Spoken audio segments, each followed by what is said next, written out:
नमस्कार, yes news महाराष्ट्रमध्ये आपल्या सर्वांचे स्वागत। किनी टोल नाक्यावर काँग्रेसच्या वतीने चक्काजाम आंदोलन, अनेक वाहने विना टोल सोडण्यात आली।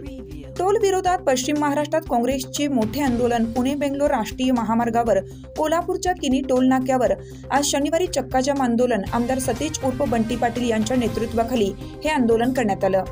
पुणे बेंगलोर राष्ट्रीय महामार्गाच्या दुरावस्थेसंदर्भात काँग्रेसने आज शनिवारी 3 ऑगस्ट रोजी आंदोलनाची हाक दिली होती।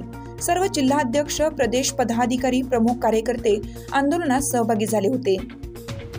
पुणे, सातारा, सांगली व कोल्हापूर जिल्ह्यातील प्रमुख कार्यकर्त्यांच्या काल झालेल्या झूम मीटिंगमध्ये काँग्रेसने पश्चिम महाराष्ट्रात मोठ्या आंदोलनाची घोषणा केली होती।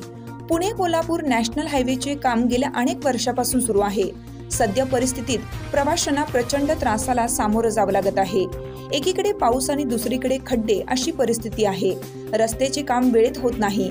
महामार्गाची प्रचंड दुरावस्था झाली असून वाहने चालवणं मुश्किल झालं आहे।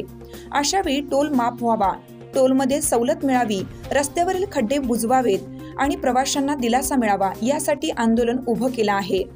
काँग्रेसकडून टोल नाका परिसरात चक्काजाम आंदोलन करून वाहने विना टोल सोडली आहेत। आज शनिवारी सकाळी 10 वाजता पुणे बेंगलोर राष्ट्रीय महामार्गावरील खड्ड्यांसंदर्भात कोल्हापूर किनी टोल नाका येथे आमदार सतेज पाटील यांच्या नेतृत्वाखाली कोल्हापूर जिल्ह्यातील कार्यकर्त्यांनी आंदोलन केलं।